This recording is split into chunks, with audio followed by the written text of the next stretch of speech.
DPMPTP Kabupaten Padang Pariaman, ada yang bisa kami bantu?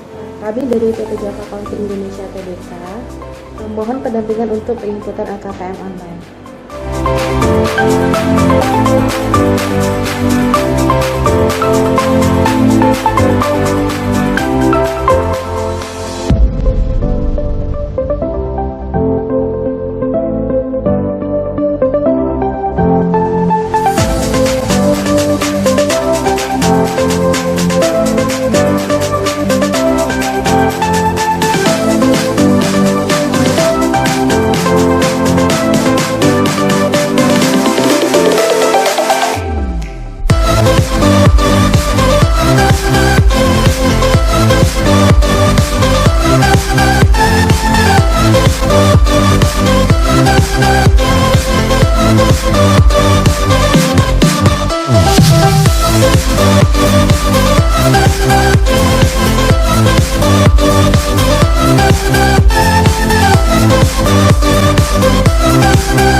Klinik Lkpm online ini menjadi sangat penting.